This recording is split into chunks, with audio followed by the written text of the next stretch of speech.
कीजिएगा कि जैसे ही कस्टमर आपको ऑर्डर करता है, आपके यहाँ पे जो आपकी बेल रिंग कर दी है, आपको फटाफट ASAP as soon as possible आपको पिक कर लेना है, क्योंकि अगर आप पिक नहीं करते हो कई लंबे समय तक आपकी घंटियाँ बजती जा रही है और कस्टमर भी वहाँ पे बोर हो जाता है। उसे लगता है यार ये लोग रेस्टोरेंट वाले हो सकता है कि बहुत ज़्यादा बिजी हो इसलिए पिक ना कर रहे हो या फिर बंद हो, दो ही उसके मन में ख्याल आते हैं और वो स्विच करके किसी दूसरे रेस्टोरेंट पे चला जाता है। तो आपको इस बात का भी ध्यान रखना है।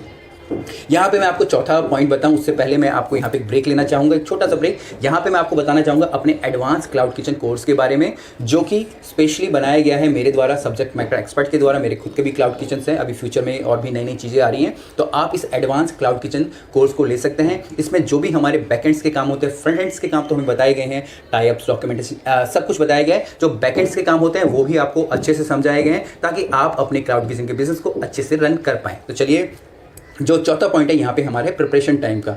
आपको कोशिश करनी है जितना कम से कम होगा आपका प्रिपरेशन का टाइम उतना ज़्यादा अच्छा होगा। जितना कम टाइम होगा उतनी ही ज़्यादा आपकी जो रेटिंग्स बढ़ेंगी, इंटरनली भी रेटिंग्स बढ़ेंगी और स्विगी और जोमेटो आपको प्रेफर करेगा ऑर्डर देने के लिए और कस्टमर को बार बार आपकी प्रोफाइल दिखाएगा, आपके रेस्टोरेंट का जो नाम है आपको ऊपर नज़र आने लगेगा।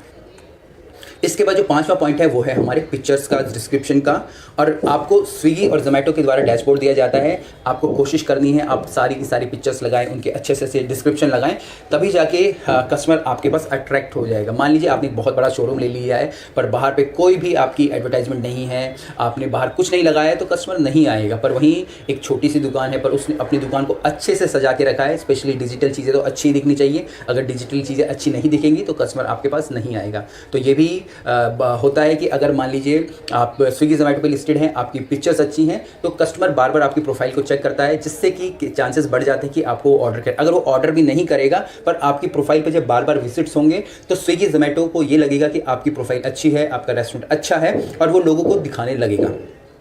इसके बाद जो नेक्स्ट है वो है हमारी नेचुरल थिंग्स। नेचुरल थिंग्स का मतलब है जैसे कि मान लीजिए बारिश हो रही है, राइडर्स की अनअवेलेबिलिटी है, तो ये सारी की सारी इन सारी चीज़ों में भी जो आपका रेस्टोरेंट है वो स्विगी और जोमेटो के प्लेटफॉर्म पे दिखता नहीं है, क्योंकि अगर बारिश होगी तो राइडर्स नहीं होंगे, राइडर्स नहीं होंगे तो कौन आपकी डिलीवरी करेगा।